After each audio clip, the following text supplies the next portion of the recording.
बच्चों सुप्रभात। मैं दयाक्षण भट्ट, पुष्पा प्रियंका सरस्वती विद्या मंदिर इंटर कॉलेज ननकबंधा। बच्चों आज हम पढ़ेंगे कक्षा 9, विषय है हिंदी।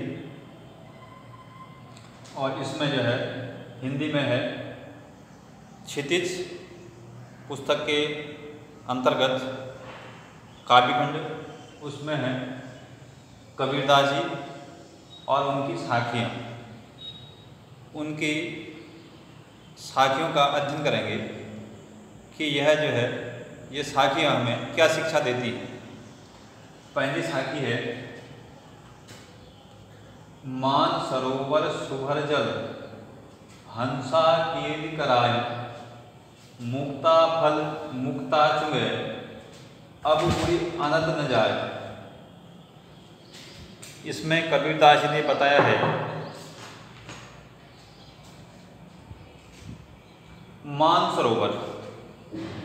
मानसरोवर जो है कैलाश पर्वत पर स्थित, कैलाश पर्वत पर स्थित एक जो है पवित्र सरोवर तालाब। सुभर का अर्थ होता है जल से पूरी तरह भरा हुआ या लबालब भरा हुआ। हंस पक्षी, श्वेत पक्षी जो तालाब में विचरण करते रहते हैं। खेल कराही, क्रीड़ा करते हैं। मुक्ता फल अर्थात मोती। और मुक्ता का अर्थ यहाँ है स्वतंत्र, बिना किसी बंदिश के आजाद। चूंकि अब पूरी अनंत न जाए, अनंत अर्थात अन्यत्र दूसरी जगह न जाए, नहीं जाते। बच्चों इसके जो है प्रत्येक शब्द के दो अर्थ हैं। यहाँ मानसरोवर का अर्थ एक कैलाश पर्वत पर स्थित पवित्र तालाब, और दूसरा इसका जो है जो प्रत्येक अर्थ है वह है मानसरोवर, मनरूपी तालाब। सुभर एक अर्थ इसका हो गया पूर्ण रूप से भरा हुआ, और दूसरा हो गया भक्ति रूपी जल, स्वच्छ जल, निर्मल। भक्ति रूपी जल नहीं है बल्कि जो है भक्ति है। सुभर स्वच्छ जल। हंस एक पक्षी हो गया, सफेद पक्षी, और दूसरा इसका जो अर्थ है हंस जो है आत्मा का पर्यायवाची भी है, आत्मा को भी कहा जाता है। हंस खेल कराही, क्रीड़ा करता है। तो सबसे पहले हम जो है इसके सामान्य अर्थ को जानेंगे। सामान्य अर्थ इसका ये है कि मानसरोवर कैलाश पर्वत पर स्थित तालाब पर, कैलाश पर्वत पर स्थित जल से अच्छी तरह भरे हुए तालाब में हंसा खेल कराही, हंस जो है क्रीड़ा कर रहे हैं, हंस खेल रहे हैं, हंस जो है चुंग रहे हैं, गोता लगा रहे हैं। मुक्ता फल मुक्ता चुगे, और गोता लगा रहे हैं। कैसे लगा रहे हैं और क्यों लगा रहे हैं? मुक्ता फल चुगे, मोती को जो है मुक्त भाव से, बिना किसी डर के, बिना किसी बंदिश के चुग रहे हैं। अब पूरी अनंत न जाही, तो ऐसे पवित्र स्थान पर, ऐसे सुरम्य स्थान पर, ऐसे अच्छे स्थान पर जब हंस क्रीड़ा कर रहे हैं और वहाँ आनंदित हैं, वहाँ किसी प्रकार का कष्ट नहीं है, तो हंस जो है इस स्थान को छोड़ करके, इस तालाब को छोड़ करके दूसरे तालाब में जाने की इच्छा उसकी नहीं रहती है। दूसरे तालाब में नहीं जाना चाहता है। क्यों नहीं जाना चाहता है? क्योंकि वहाँ जो है उसको सभी प्रकार का सुख प्राप्त है, उसको सबसे अच्छा वहाँ लग रहा है। इसलिए उस स्थान को छोड़ करके हंस दूसरे स्थान में जाने के लिए जाना नहीं चाहते। अब ये तो हो गया इसका सामान्य अर्थ। अब इसका जो मनुष्य के ऊपर जो घटाया गया है, मनुष्य को जो समझाया गया उसका अर्थ ये है कि मानसरोवर सुभर हंसा केरी कराही। जब साधक यहाँ जो है ईश्वर की प्राप्ति है, ईश्वर की प्राप्ति के लिए कहा गया है कि जब साधक योगी जब अपनी साधना करता है और साधना मानसरोवर अपने मन रूपी तालाब में जब योगी अपनी भक्ति रूपी जल से क्या करता है, उसमें गोता लगाता है। मन रूपी तालाब में जब योगी क्या करता है, गोता लगाता है, भक्ति से जो है क्या करता है, गोता लगाता है, उसमें विहार करता है। हंस यहाँ जो है योगी के लिए है, भक्ति करने वाले के लिए है। कील कराही, ईश्वर को पाने के लिए अपने जो है मन रूपी तालाब में जब साधक क्या करता है, ईश्वर को भजता है।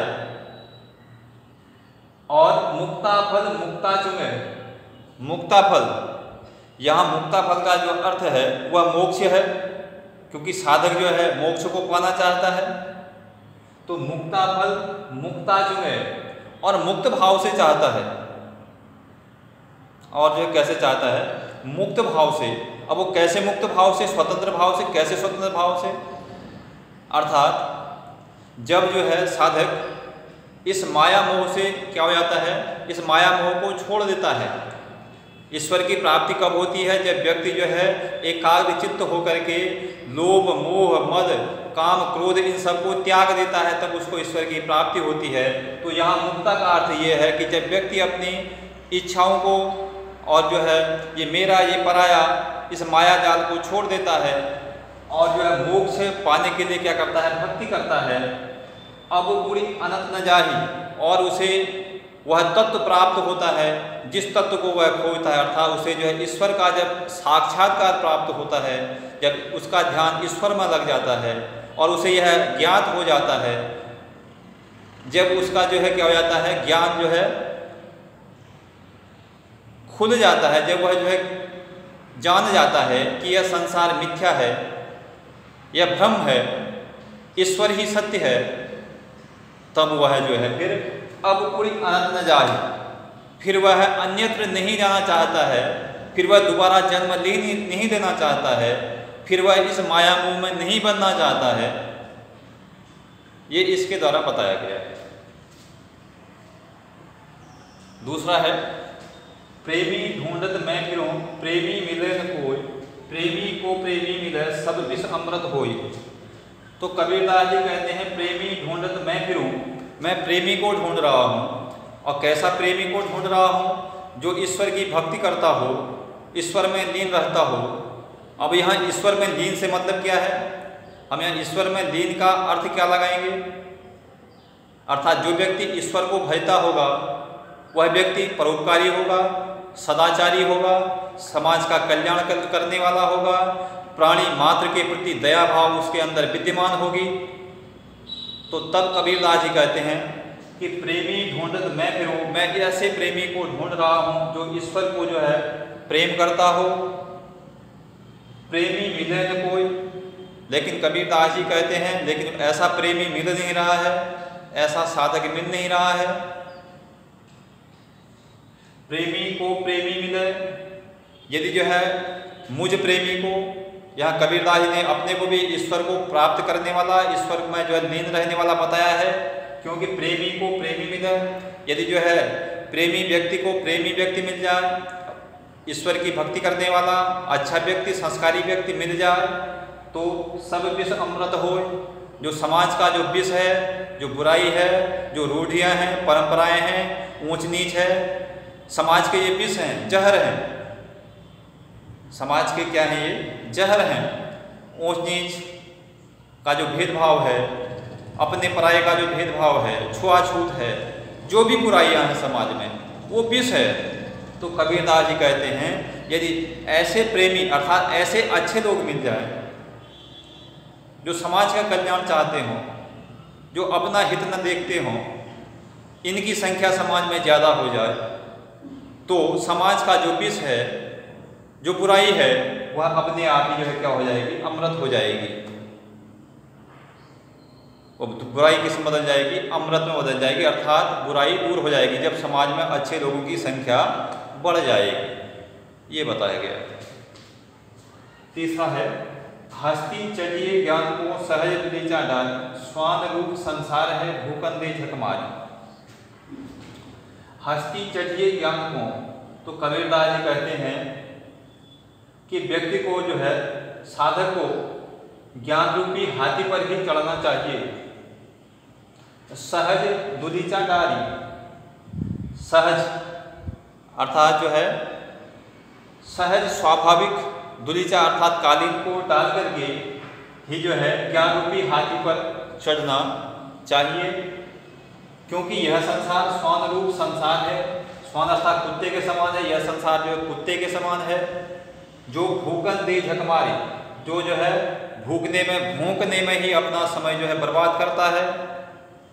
तो यहाँ क्या बताया गया है, यहाँ यह बताया गया है जो अच्छा व्यक्ति है, जो ईश्वर का प्रेमी है, ईश्वर को भजने वाला है, वह जो है उसे जो है अपने जो है ज्ञान को जो है क्या करना चाहिए, बढ़ाते रहना चाहिए, ज्ञान रूपी हाथी पर चढ़ना चाहिए।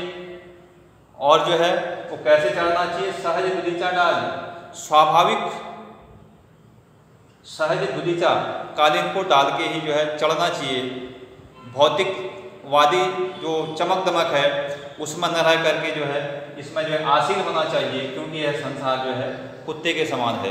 यदि कोई व्यक्ति अच्छा करता है, सही करता है, सही रास्ते पे चल रहा है, तो उसके भी जो है आलोचक होते हैं, वह जो उसकी बुराई करते हैं, तो इससे जो है उसे डरना नहीं चाहिए। जो अच्छा व्यक्ति अच्छे कार्य को कर रहा है, क्योंकि यह संसार क्या करता है, निंदा करते रहता है। भूकन दे झक मार, जो समय में जो है व्यर्थ की निंदा करके जो है क्या करते हैं, समय को गंवाते हैं। तो ऐसे लोगों से जो है जो ज्ञानी लोग हैं उन्हें अपना जो है कार्य जो है इनको देख करके रोकना नहीं चाहिए, बल्कि क्या करना चाहिए, अपने जो है हाथी की तरह जो है अपनी गति से बढ़ते रहना चाहिए। इन कुत्तों को अर्थात संसार रूपी कुत्ते, निंदक रूपी कुत्तों को नहीं देखना चाहिए। चौथा है पखा पखी के कारण सब जग रहा बुलान, निरपक होई के हरि भजय सोई संत सुजान। पखा पखी के कारण, पक्ष विपक्ष, तर्क वितर्क के कारण यह संसार जग भूल रहा है, यह संसार भूल गया है। क्योंकि जो है कबीरदास जी का जन्म 1398, उस समय मुसलमानों की सत्ता थी और समाज जो है हिंदू और मुस्लिम में बटा हुआ था। और जो है इसके अलावा क्या था कि जो है हिंदू लोगों को जबरन जो है उनका जो क्या किया जा रहा था, धर्मांतरण किया जा रहा था। तो यहाँ ये बताया गया है पखा पखी के कारण, पक्ष विपक्ष के कारण, तर्क वितर्क के कारण यह संसार भूल रहा है, ईश्वर को भजना भूल गया है। निरपक होई के हरि भजे, जो निष्पक्ष होकर के ईश्वर की भक्ति करता है, तो संत लोग कहते हैं सोई संत सुजान। तो सज्जन लोग कहते हैं कि वही क्या है, सच्चा व्यक्ति है, वही जो है क्या है, सोई संत सुजान। संत लोग कहते हैं कि वही जो है क्या है, सज्जन व्यक्ति है, अच्छा व्यक्ति है, जो पक्ष विपक्ष के चक्कर में नहीं पड़ता है, तर्क वितर्क के चक्कर में नहीं पड़ता है ना, जो सभी को जो है समान मानता है, वही जो है श्रेष्ठ व्यक्ति है।